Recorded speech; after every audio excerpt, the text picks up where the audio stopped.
y todas.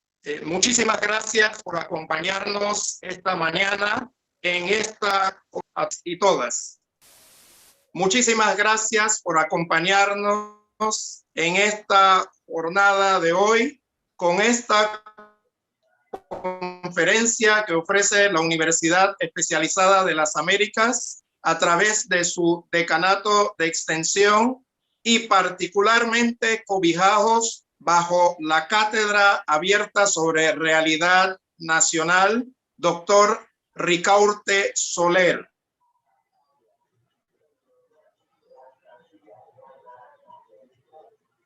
Es para nosotros un honor contar con la conferencia de lujo que hoy de la doctora Williams Springer para dar inicio efectivamente a esta sesión. Paso de inmediato la palabra a la doctora Doris Hernández, vicerrectora de la Universidad Especializada de las Américas. Doctora Doris, usted tiene la plataforma. Muchas gracias, profesor Barro. Bueno, para mí es un honor en la mañana de hoy poder estar con ustedes y dándole la bienvenida aquí a nuestra invitada especial, a la profesora Ágata. Quisiera dirigirles unas palabras muy formalmente, estableciendo en primer lugar que la universidad, nuestra Universidad Audelas, desde el 2014 a esta fecha, ha venido impulsando una serie de actividades que tienen que ver con la organización y el desarrollo de foros sobre la realidad nacional. La universidad crea estos espacios de discusión para conocer, debatir problemas y realidades que se presentan en nuestro país y que las universidades estamos llamadas a atender esa, a través de la comunidad académica, realmente poder participar a estamentos del gobierno, de la sociedad civil, de tal manera que nosotros podamos hacer un mejor abordaje de ciertas temáticas que deben ser de gran interés para la comunidad universitaria, pero también para a su vez para la sociedad en general.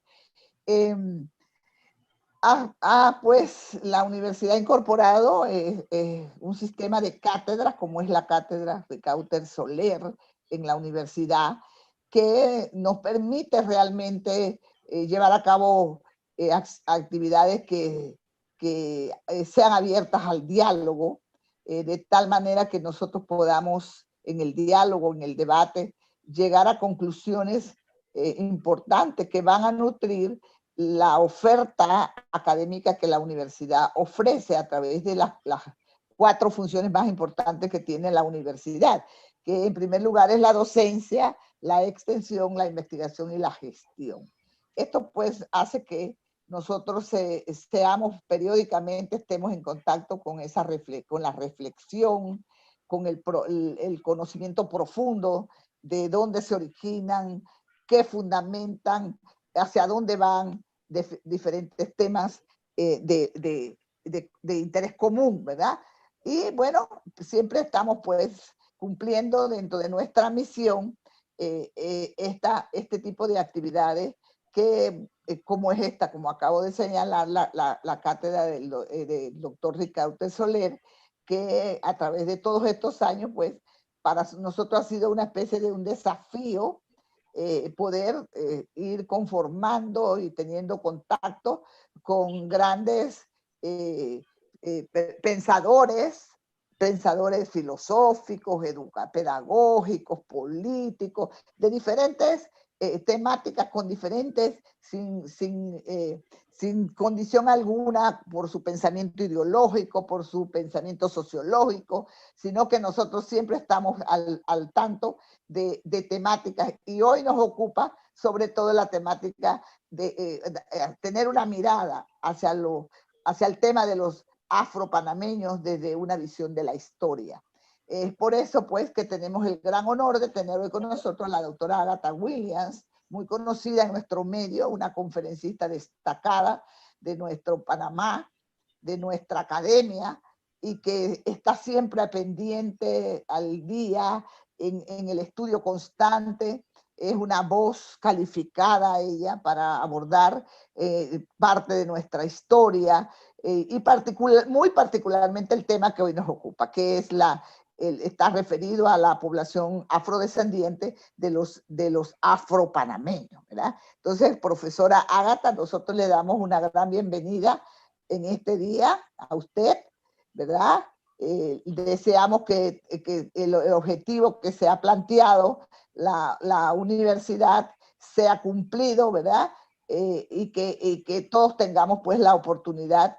No me voy a poder quedar a escucharla, pero como esto queda grabado, tenga la seguridad que en horas de la noche es mi distracción ver aquellas conferencias que no me he podido quedar. Me gusta luego verlas para poder estar al día y saber todo lo que usted sé que tiene que plantearnos. Muchas gracias, profesor Barro, por la oportunidad y felicitaciones a usted, que siempre está junto con la decana Nicolasa Terreros y todo el equipo que le acompaña, están siempre pendientes que esta actividad sean siempre de éxito y de calidad. Muchas gracias. Mi saludo.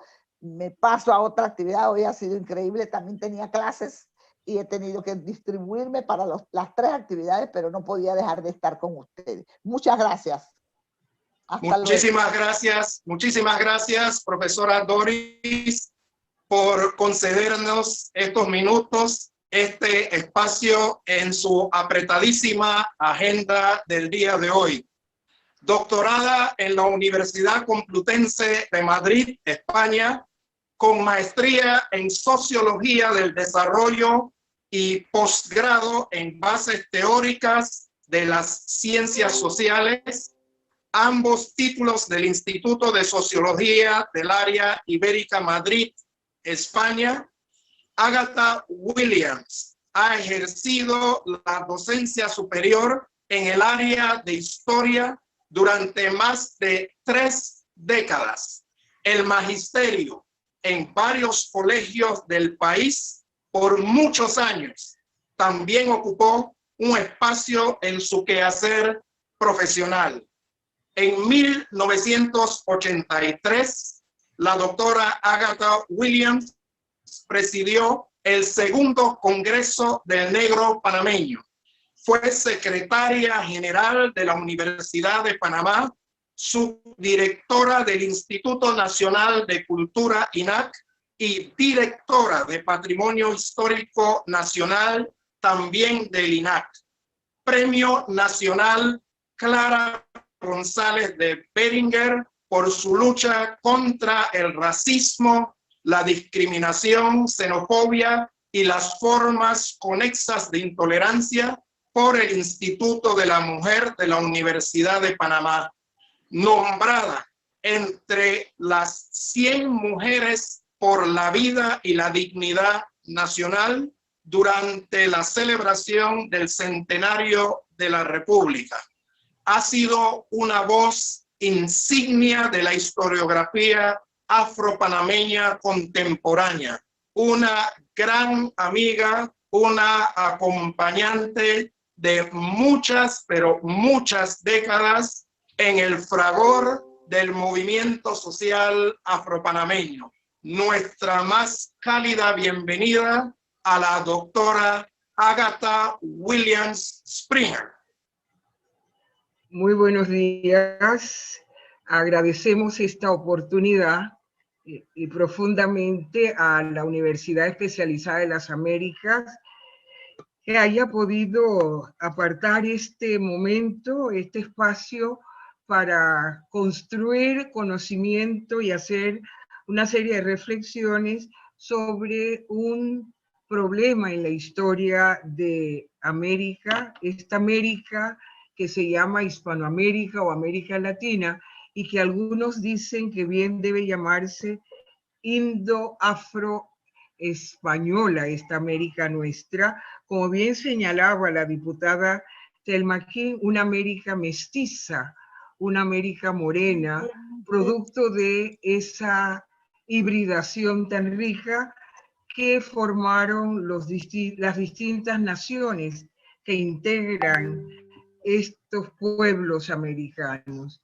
Quiero agradecer profundamente al licenciado Burroughs, quien junto con nosotros ha pasado, diríamos, procesos de construcción y de construcción y toma de conciencia de lo que es la memoria histórica de nuestro país y de nuestra América, integrando en esas reflexiones y en ese proceso de conocimiento, procesos epistemológicos, la conciencia de quiénes somos en verdad, de cómo se ha ido forjando esta nación panameña tan distinta, tan variada en su etnicidad, pero eso no le ha impedido construir procesos de solidaridad, procesos de identidad que definen la nación panameña. Procesos largos, porque América reconstruye su historia. Hoy se habla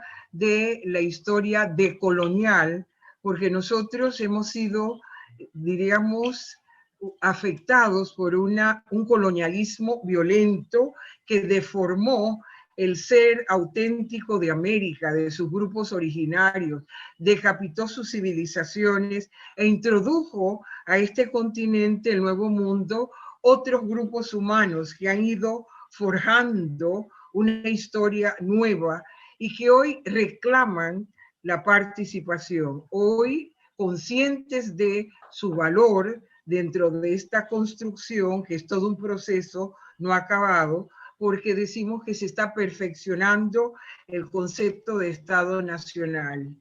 Las naciones tienen una historia, esperanzas, utopías, construyen procesos de unas nuevas alternativas para vivir en una sociedad mejor, más justa, más democrática.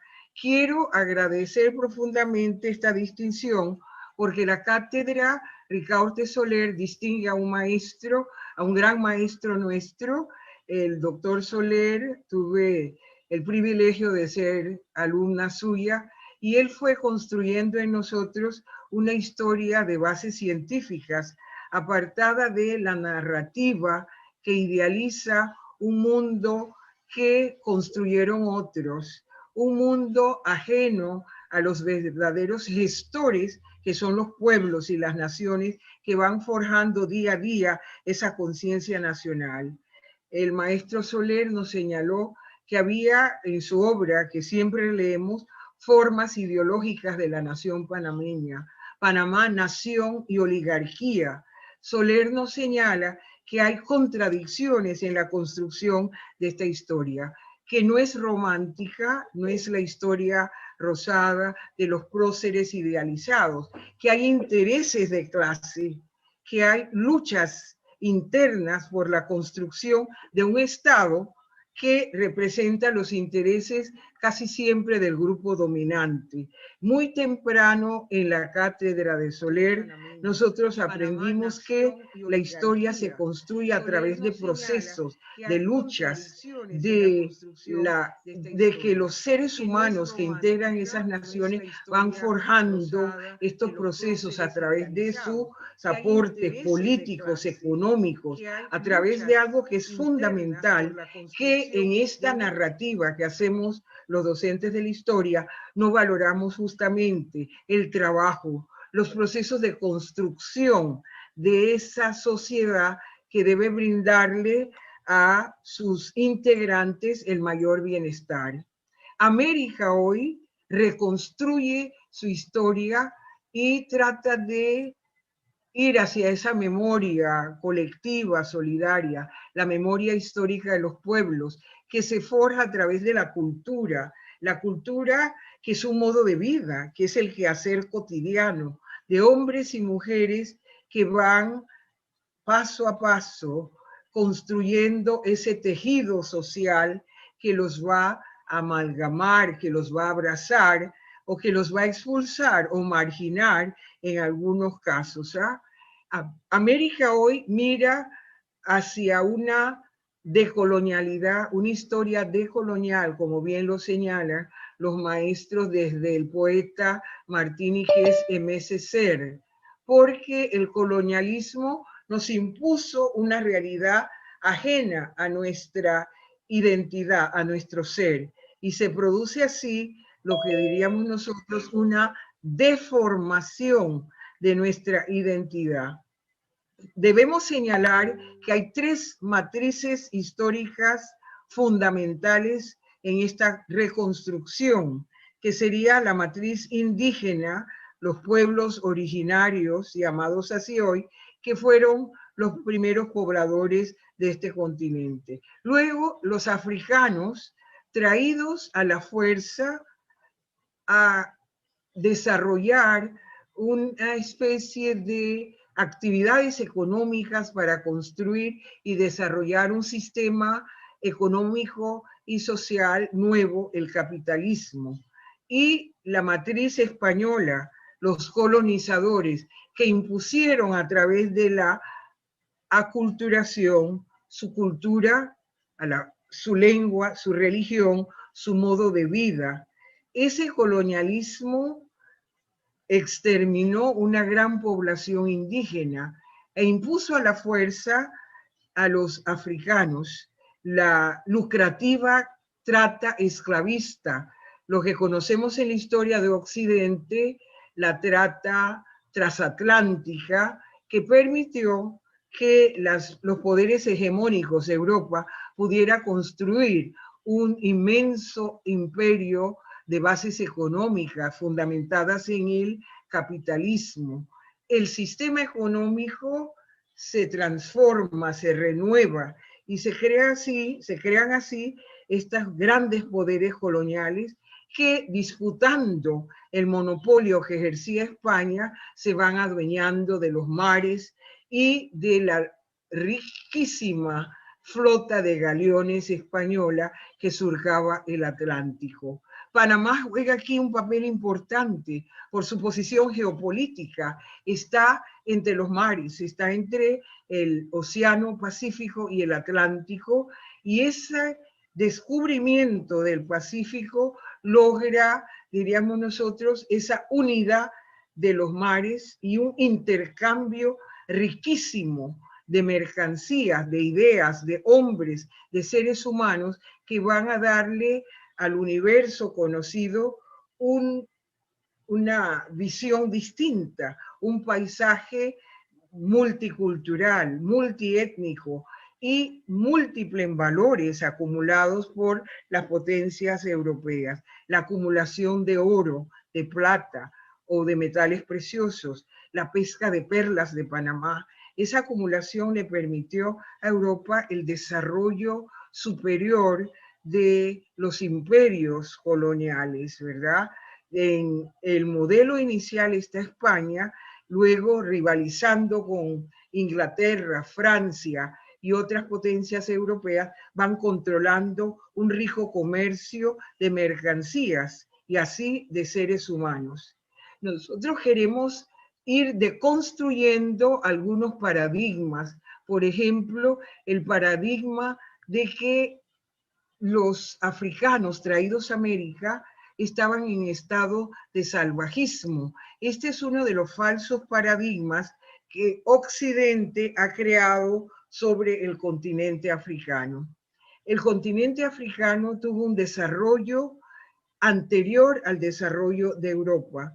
Esto se puede evidenciar y consultar en los textos, los eruditos lo hablan, pero una visión desde la perspectiva de los pueblos colonizados, que son África, Asia y América, que nosotros señalamos siempre. Fanon, el psiquiatra Martín Higes, nos ayuda a comprender esa, diríamos nosotros, expoliación de estas naciones y sus recursos, y nos ubica en un lugar subalterno, subordinado. El colonialismo deformó así la realidad de América y de África, y se introduce en América el africano, que no se le llama africano, perdió su nombre se le llamó la pieza de ébano. Perdió así el africano su humanidad. Ante el otro, él llega a ser casi un objeto, se le considera casi humano comparado con las bestias. Y en efecto, en la historiografía otrora, la historiografía oficial, se habla de la pieza de ébano, ¿verdad?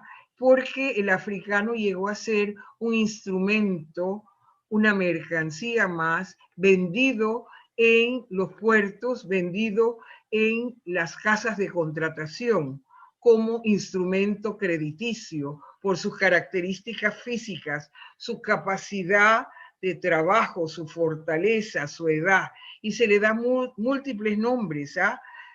Negros bozales, negros mulequillo, de acuerdo a la edad, mulecón, y así va deformándose la identidad y la integridad del ser africano. Esto ha sido una constante en la historia tradicional de Occidente y en especial de América, donde los descendientes de africanos fueron relegados o discriminados, primero por ser negros y se les puso distintos nombres.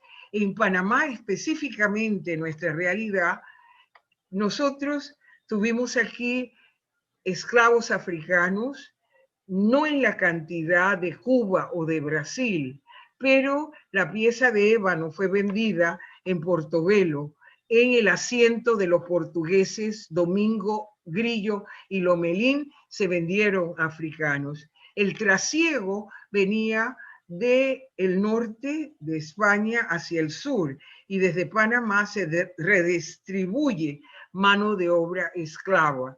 Los esclavos aquí no fueron un gran número, pero fue una población significativa durante los siglos XVI, XVII, XVIII y constituyen hoy una parte significativa en esa herencia genealógica que tenemos nosotros.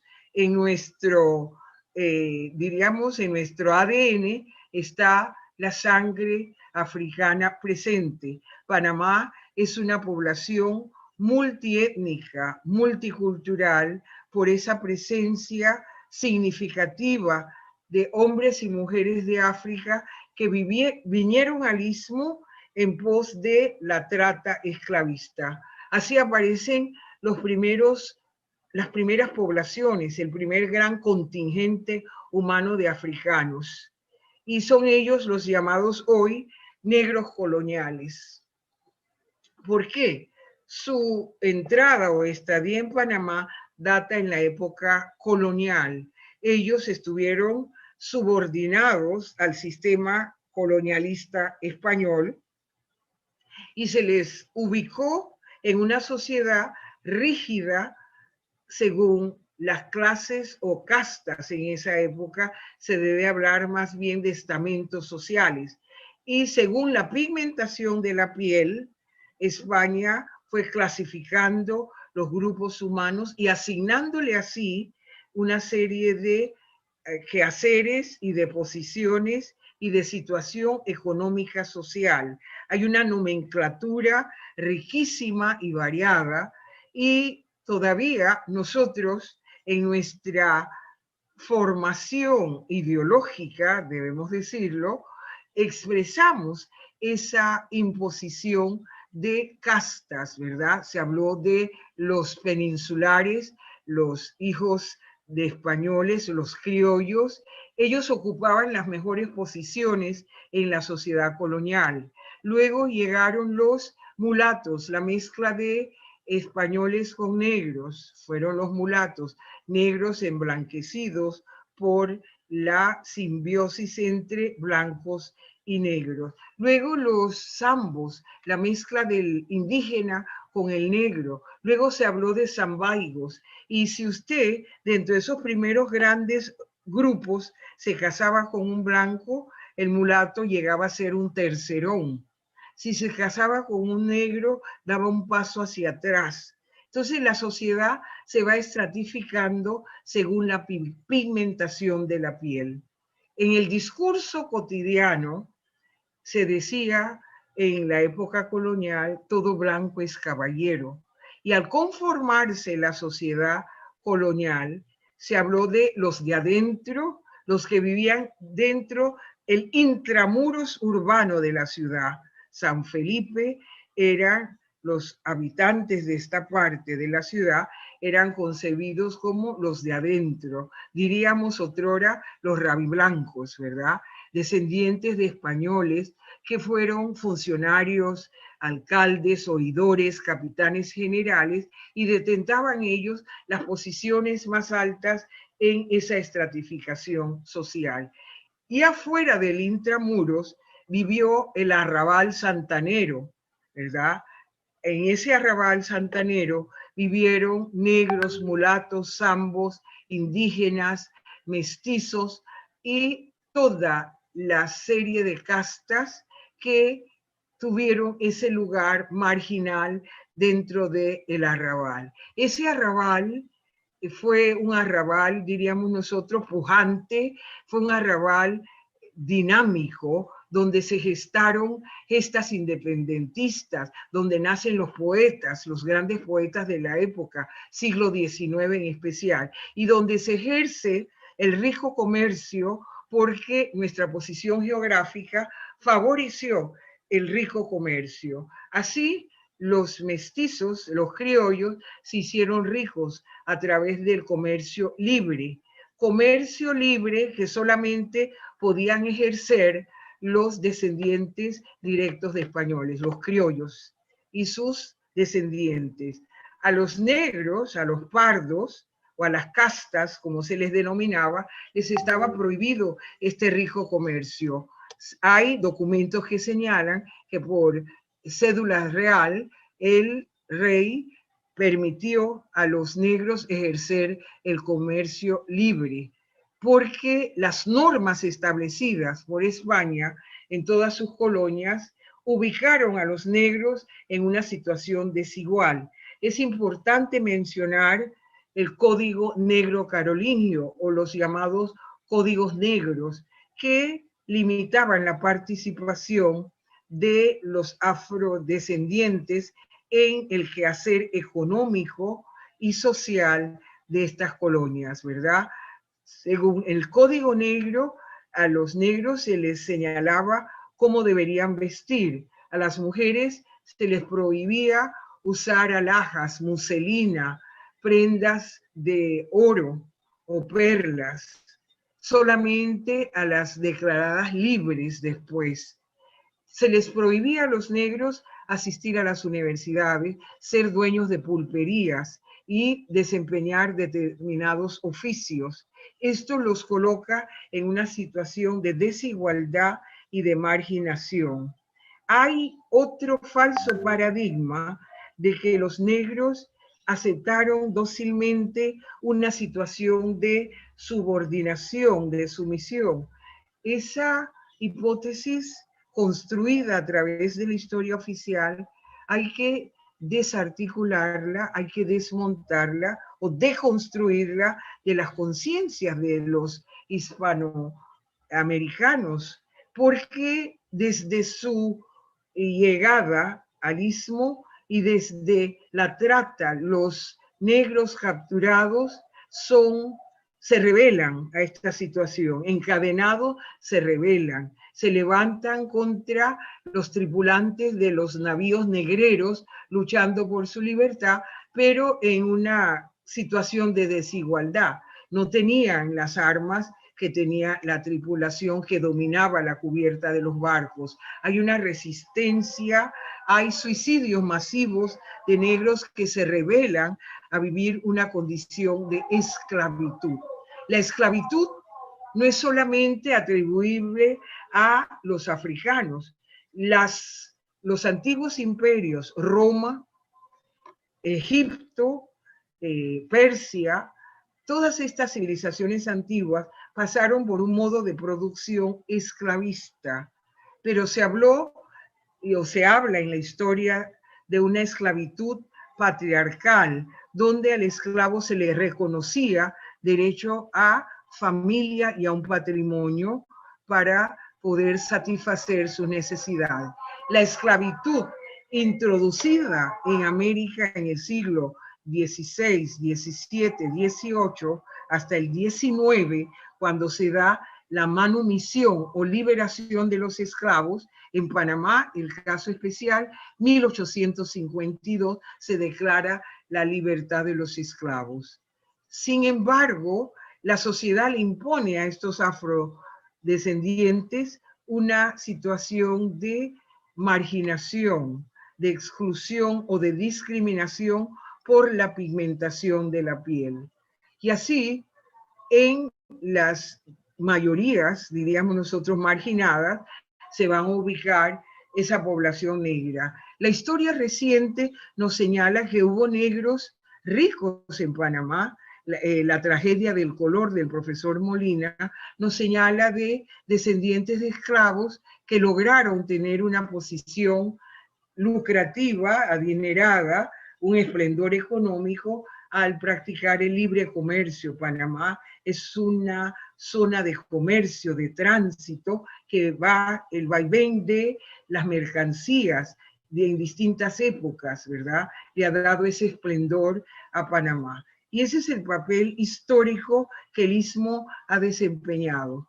Sin embargo, durante este periodo de la esclavitud se dieron levantamientos de negros, conocido en la historia de América como cimarrones. El cimarronaje es frecuente en casi toda América. Nuestro país es un modelo de cimarronaje. Aquí tenemos la presencia de muchos jefes cimarrones. El más destacado es Bayano, que se conoce como un rey africano que logró organizar una resistencia sistemática contra las colonias y que en los documentos de la época los vecinos del lugar piden al monarca enviarles pertrechos y municiones y militares para luchar contra estos cimarrones o negros alzados que en conspiración con los piratas y corsarios son una amenaza a estas haciendas coloniales. Panamá fue escenario de muchos palenques, ¿verdad? Se habla el de Antón Mandinga, ¿verdad? En Portobelo, Luis de Mozambique en el archipiélago de las Perlas. Y esta gesta, diríamos nosotros, demuestra la resistencia de los esclavizados a aceptar una imposición de un sistema que negaba su humanidad, negaba su posibilidad de ser un ser libre, que es la aspiración de todo ser humano. Esta esclavitud, esta discriminación se va perpetuando en las estructuras de la sociedad y forma parte de una ideología que ha dominado Occidente, que es la ideología del racismo.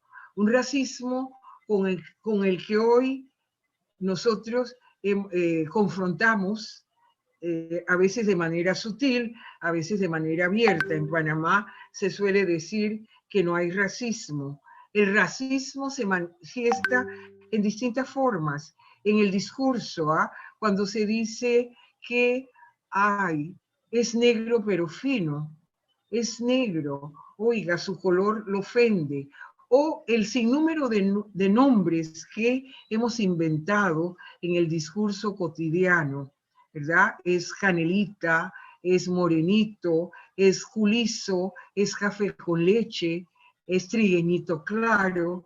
Hay un sinnúmero de nombres que nos señalan cómo hemos ido creando eufemismos en nuestra narrativa para explicar la pigmentación de la piel. Los seres de tez oscura tienen más melanina que los otros. Eso es producto de procesos de adaptación, como bien lo señala la paleoantropología. Nosotros hoy, con los últimos descubrimientos paleoantropológicos, ¿verdad? Descubrimos a Lucy en la década del 70, ¿verdad? Los antropólogos Donaldson descubren a Leakey, un Australopithecus afarensis, un homínido, no es homo, pero es la abuela de la humanidad, se señala, erguida, erectus, trabajaba, cosechaba, recolectaba. Lucy nos señala que el origen del hombre actual es África. África es, diríamos, la madre patria del Homo sapiens sapiens que evoluciona y se dispersa por todo el continente, por todo el universo. Y las diferenciaciones en pigmentación de la piel, en textura de los cabellos, en formaciones somáticas, en sus rasgos, las narices anchas, oniatas, como decimos en el Caribe, eran para refrescarse, ¿verdad?, del sol. La rica pigmentación de la piel es acumulación de melanina que permite absorber rayos solares y refrescarse. Esto destrona la teoría de la raza superior. Esa teoría que nosotros hemos internalizado, diría Fanon, en nuestro inconsciente, de que la raza aria o caucasoide es la raza superior, creadora de la civilización. Ese es un falso paradigma que la historiografía de Occidente ha ido reproduciendo y ha impuesto en la cosmovisión de casi todos sus habitantes la idea de que los elementos civilizatorios vinieron de Europa. Queremos señalar que África, 5.000 años antes de Cristo, tuvo un desarrollo anterior al de Europa, anterior. No podemos hablar de superioridad, no es válido decirlo, porque cada civilización se desarrolla según las necesidades humanas y según el desarrollo de conocimiento, el desarrollo científico, tecnológico de esa población. África tuvo ciudades y hay una civilización africana que conocemos muy de cerca, la civilización egipcia, que ha heredado a Occidente, la más próxima, la más estudiada, pero ahí está Malí, Timbuktu, Zimbabue, que existieron antes que el contacto con los europeos, ¿verdad? Niveles de desarrollo tecnológico. En Egipto vemos el desarrollo tecnológico de las matemáticas, de la ciencia, de la geometría, ¿verdad?, de los cálculos. Ahí está evidente, después de 5.000 años, en sus pirámides que todavía resisten el paso del tiempo y de las inclemencias del desierto.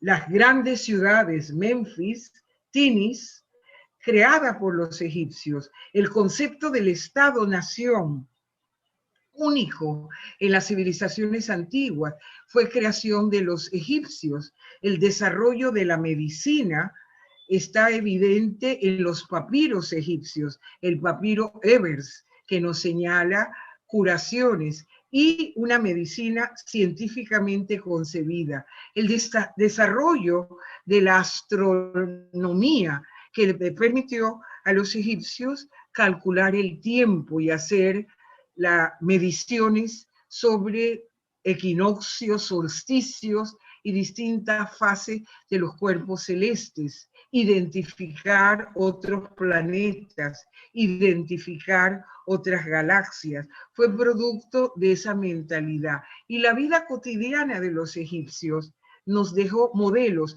modelos que Occidente conoce, y esto se puede evidenciar en las obras de Heródoto, griego, padre de la historia. Habló de los hombres de las caras quemadas por el sol. Su visita a Egipto le permitió evaluar y conocer la grandeza y profundo desarrollo de esta civilización egipcia, una civilización africana. Pero ¿qué dijeron los europeos? Que era una civilización o de extraterrestres o casi de los semitas. Indudablemente los bereberes y fulanis, las tribus árabes, pasaron por Egipto, por el norte de África, pero África es considerada no el continente salvaje, es considerada uno de los continentes más ricos por los recursos que yacen en su subsuelo, ¿verdad? Oro, platino, diamantes, y por último, para hacer los chips se utiliza o se explota el coltán y se subordina nuevamente a esa población africana en condiciones de deshumanización, de trabajos en condiciones infrahumanas, hombres, mujeres y niños. Occidente o los imperios europeos y ahora China explotan los recursos naturales de uno de los continentes más ricos en recursos, el África negra. Esa África que hoy nosotros reclamamos como nuestra madre patria, que dejó en América sus elementos, el tambor, que es parte del instrumento que acompaña nuestros ritmos, nuestras danzas. El tamborito panameño, ese tambor es africano. Ese tambor viene de esa madre patria lejana que nos dejó este instrumento que ha marcado las danzas, la música de casi todo el Caribe. Aquí tenemos la cumbia. La cumbia muestra elementos y ritmos profundamente africanos. Es cierto que ese tambor, digo yo, es el corazón de África que late en América. El pilón, nos señalan, es de origen africano. Y el rico mestizaje, Panamá se le llama crisol de razas, es uno de los eufemismos con que se ha idealizado esta nación. Hay una, diríamos nosotros, simbiosis o mestizaje disímiles, heterogéneos, y en la voz del poeta se decía que en América el que no tiene de dinga tiene de mandinga. Tenemos elementos africanos en nuestra percepción de el ritmo, la espiritualidad, de esa filosofía Muntú que los africanos trajeron a América, que se visualiza en esa unión del hombre y la naturaleza. El antropólogo colombiano, padre, uno de los padres de la negritud, Zapata Oliveira, decía que todos nos movíamos al ritmo del tambor. Son los efectos psicoafectivos de la cultura ancestral, de la cultura africana. Hay que hablar también del Saracundé en la Villa de los Santos, que se danza durante el Corpus Christi, una fiesta religiosa de un sincretismo pagano cristiano. Y allí está la presencia de África en ese Saracundé, que es una danza típicamente africana, estos negros vestidos con su hojarasca que señalan la rebeldía. El ritmo del tambor está presente en el Saracundé. Y nosotros vemos también la presencia de África en las sociedades congos, que son sociedades cimarronas, la cultura de la resistencia, la cultura que sobrevive a pesar de 500 o 400 años de esclavitud y de rebeldía y de reconstrucción de una cultura nueva que permite a los africanos sobrevivir. Los africanos perdimos los nombres, ¿ah? No se nos llamó africanos. En Panamá hubo muchos nombres para describir a los seres de tez oscura, chombos, zambos, zambaigos y tantos nombres que eran en un sentido peyorativos, discriminadores. Esto se ha ido superando a través de procesos de concienciación, ¿verdad? Nosotros creemos que el ser africano está en casi toda América, lo podemos encontrar.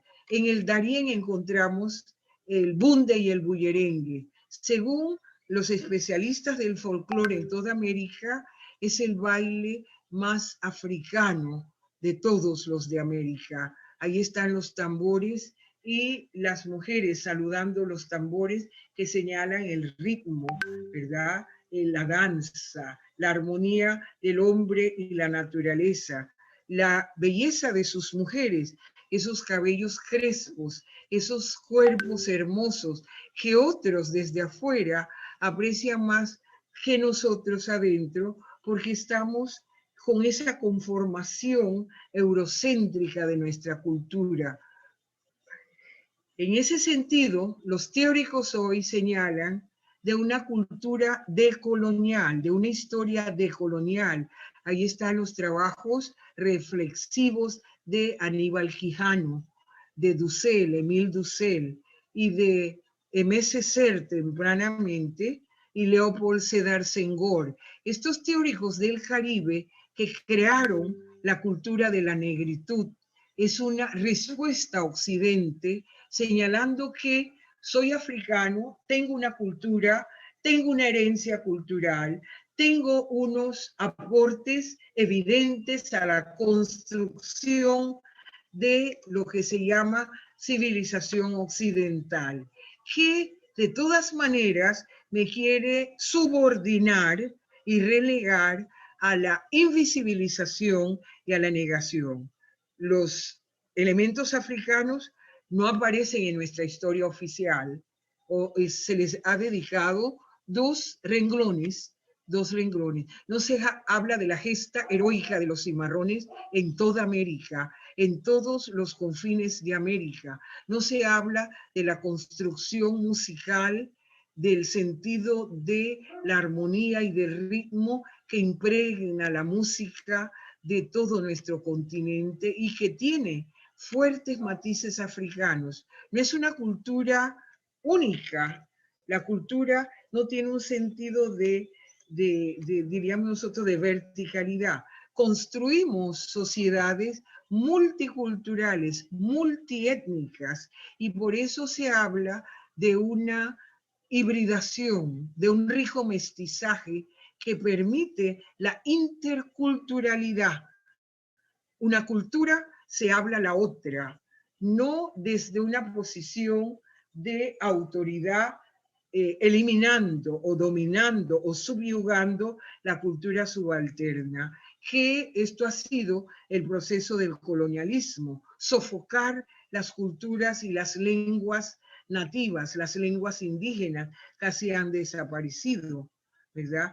Nosotros conservamos sociedades que mantienen elementos culturales integrados a la nacionalidad panameña. Ahí está la sociedad de los Congos, que no es solamente danza, es todo una complejidad con la reina madre como administradora de los bienes, directrices que señala las mujeres en la sociedad africana, sociedades matriarcales, sociedades matrilineales donde las mujeres jugaron un papel importante. Nosotros señalamos que somos descendientes de Isis, la reina madre, diosa egipcia que enseñó a cultivar los huertos, creó la naturaleza, enseñó a sembrar, nutrió y acogió a Osiris, dios consorte que fue muerto por su hermano Set, le sopla y le da vida. Esto nos señala el papel primigenio de las mujeres en las sociedades egipcias. Eso trasciende América y nosotros vemos en las sociedades cimarronas la reina madre, siempre es ella la que enlaza el resto del grupo. Son sociedades matrilineales y así lo señalan los antropólogos culturales. Brifol, en su obra Las Madres, nos señala que las sociedades en sus inicios fueron matriarcales. El patriarcado se impone después. Entonces nosotros hemos ido creando cosmovisiones distintas, ricas en matices de elementos que aportaron las naciones africanas. Aquí hubo poblaciones o naciones del África occidental. Tenemos elementos de los Ashanti, de los Yoruba, de los de Calabar, de los Yolof y de tantas naciones africanas que matizaron nuestra cultura con su habla, con su forma de cultivar los huertos, de adornar sus mujeres y dar un sitial, diríamos, equitativo en sociedades matrilineales. Esta historia hay que reconstruirla para tener un concepto claro de una identidad panameña que es multiétnica, no solamente es española. De España heredamos la lengua que une a casi toda Hispanoamérica y la religión que nos fue impuesta, pero aquí hay sincretismo de religiones indígenas y religiones africanas, y eso se manifiesta en las distintas manifestaciones u organizaciones religiosas que han existido en América. En las poblaciones negras que llegan, los que llamamos nosotros los de inmigración tardía o reciente, siglo XVIII, los 19, mejor dicho, los jamaicanos o hombres del Caribe, hombres y mujeres del Caribe, que llegan a Panamá en pos de trabajar las obras del ferrocarril transísmico. Llega un fuerte contingente de hombres de Jamaica que trabajaron en esta construcción del ferrocarril. Colón fue receptáculo de esta población y en Colón se percibe una fuerte influencia africana, caribeña. Esa influencia caribeña, porque el Caribe es el mar estratégico, es la zona de entrada a América. Y nosotros somos el país más caribeño de toda Centroamérica. No solamente en Colón, por ahí hay una forma de decir, los negros, ¿eres de Colón o eres de Darién? No, hubo negros en casi todo Panamá. Ahí está el Rincón de Santa María, donde hay población negra. Ahí están los negros del Golfo de Montijo, en Veraguas. Y están los negros en poblaciones por casi todo el istmo de Panamá. Estuvieron presentes los negros, aportando con su fuerza de trabajo, primero como cargadores de bultos, de fardos, por el camino de Cruces y por el camino real. Ellos eran los que transportaban los fardos o los bultos de las mulas hacia los galeones. Fue el trabajo de los esclavos después que sucumbieron los indígenas, más resistentes al sol y a esa sudoración excesiva. Se trajo a América esclavos de África, pero la esclavitud fue un periodo histórico de nuestras vidas.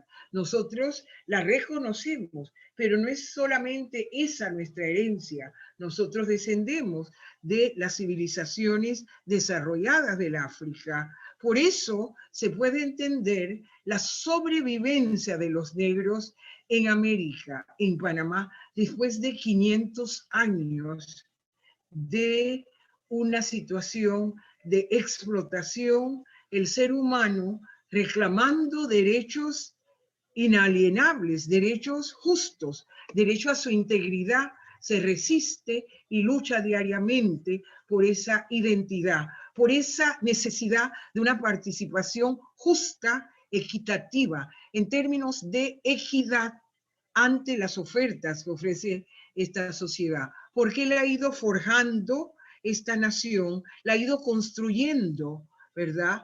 Los que edificaban las catedrales, los caminos empedrados, ¿verdad? Eran los negros, fueron los negros, los que construyeron el canal, la otra inmigración del siglo XX, en su mayoría, dicen los historiadores, negros de las Antillas, de Barbados, básicamente Barbados, Jamaica, Trinidad, Saint Kitts y Saint Vincent. Todo el archipiélago caribeño estuvo representado en nuestro terruño.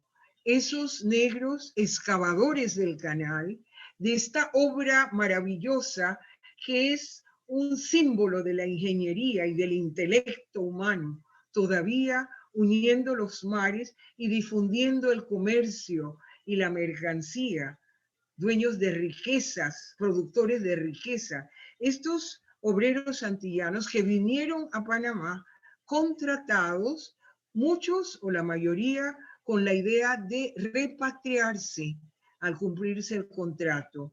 Esos dineros ganados aquí fueron enviados a Jamaica y a Barbados. Y allí se creó una economía floreciente y en su historiografía se habla de los dineros de Panamá, las remesas enviadas por estos obreros que pensaban que al término de su contrato serían repatriados.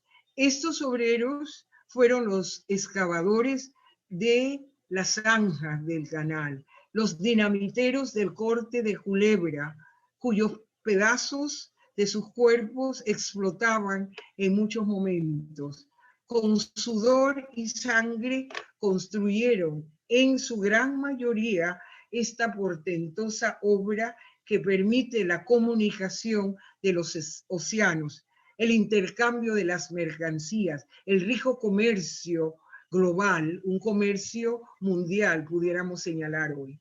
Esos obreros antillanos vivieron una situación de discriminación en el área conocida como Zona del Canal, área recuperada por las luchas permanentes del movimiento popular. Esos obreros se les pagó 10 centavos la hora. Esos obreros sufrieron las inclemencias de la lluvia, de la malaria, del sol. Y el historiador norteamericano David McCullough, en su obra magistral, Sendero entre dos mares, nos señala que cuando llega él a las inmediaciones del canal, se sorprende de ver que la mayoría de los obreros eran negros, los que echaban el insecticida, los que limpiaban las zanjas, los que saneaban, los que cortaban los montes, eran obreros antillanos. También vinieron mujeres de Martinica, señala McCullough, 200 mujeres en calidad de lavanderas, de dedicarse a pequeños comercios. Ellas también cargaron sobre sus cabezas el carbón, cargaron sobre sus cabezas y ellas ayudaron a jalonar los obreros del corte de Culebra sumergidos en estas zanjas profundas. Las mujeres antillanas hicieron en esta ciudad sus oficios, desempeñaron sus oficios. Recordamos en las aceras de los barrios obreros de Marañón, de Huachapalí, de Caledonia, ¿verdad? Vendiendo sus frituras en sus vitrinas, las costureras, las lavanderas, las que tejieron, las maestras de escuela de las escuelitas antillanas. Un quehacer productivo, un quehacer que construye la sociedad nuestra, la sociedad colonial y poscolonial. Presencia de negros es la presencia de estos afropanameños fue fuerte en nuestra ciudad, en nuestra patria. Estos negros fueron sometidos al Gold Roll y el Silver Roll, un sistema de rata de plata y rata de oro, donde a los norteamericanos la rata de oro se les pagaba $5 la hora y a los negros 10 centavos, después 22 centavos, y en la huelga inquilinaria de 1920, la gran huelga, liderizada por un sindicalista maestro, William Preston Stout, y otros, paralizaron las obras del canal. ¿Qué pedían los obreros antillanos? Condiciones dignas de trabajo, mejor salario, mejores condiciones higiénicas, condiciones de salubridad. Entonces, en ese quehacer de las luchas reivindicativas del pueblo están los afroantillanos y los negros en todo su sentir, en todo su quehacer, en el movimiento inquilinario, en las luchas independentistas en Colón, participaron como parte integral. Fueron esos negros los que habitaron los cuartos, de los cuales lucraron los casatenientes de esa oligarquía, diríamos nosotros, la burguesía, diría el maestro Soler, de la zona de tránsito, que lucró de ese rico comercio, que lucró de esas excavaciones del canal. Esos obreros nunca fueron pagados en su justa dimensión. Entonces nosotros vemos un aporte significativo de esa población afrodescendiente que con justicia reclama hoy una igualdad, una paridad, una equidad, y la ONU consagra un diseño a los afrodescendientes, concebida en 3 conceptos: desarrollo, justicia y equidad. Importante. Reconocer, el reconocimiento es importante. Reconocer que construyeron parte de esta historia, de esta Indoamérica, algo española, algo muy, muy indígena y muy africana.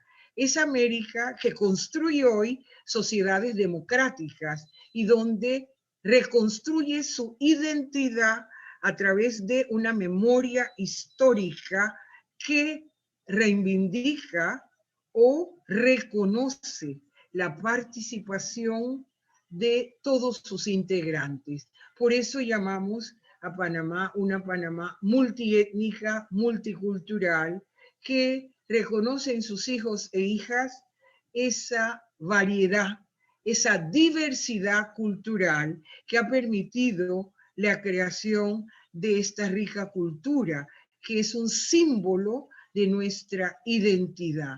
Una identidad que no es tan española como quieren otros, o como lo ha hecho reiterativo la historia oficial. Una identidad diversa en matices, en procesos de construcción, una identidad que debemos, diría yo, resanar a través de una nueva formulación de una educación equitativa, democrática, científica, en bases reales, con una participación justa, con una equidad en todos los grupos sociales.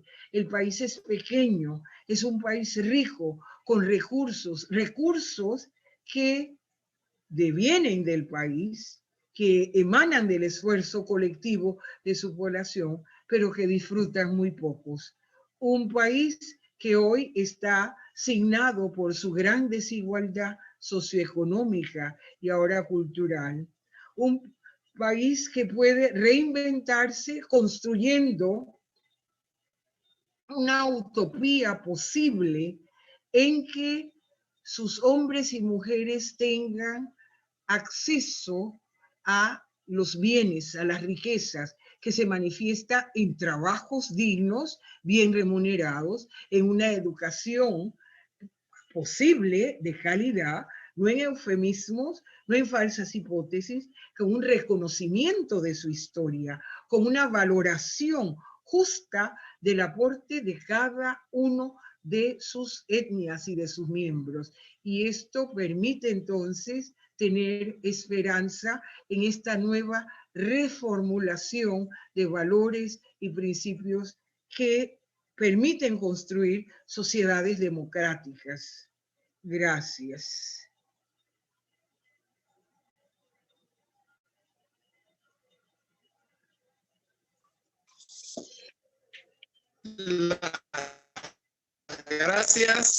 Las gracias debemos todos nosotros cuando promovíamos esta conferencia. Señalábamos que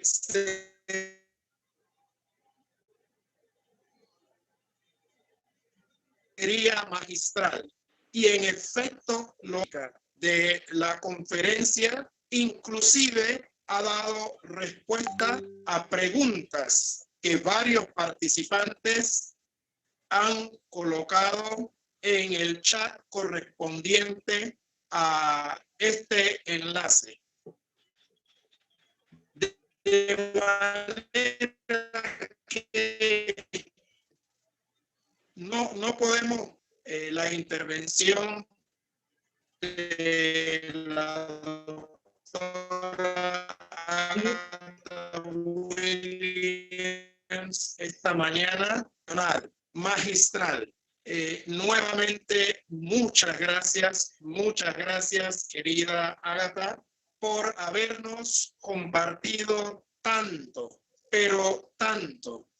Y esta conferencia estará disponible digitalmente y estará abierta sobre realidad nacional, doctor Ricaurte Soler, que la misma circule ampliamente, no solo en la academia, sino fuera de ella. En los próximos dos certificaciones a los participantes. Esta certificación será enviada a través de personas que se inscribieron. Nuevamente, muchas gracias a todos los que atendieron la convocatoria y de nuevo a la queridísima doctora Ágata Williams Springer. Nos vemos.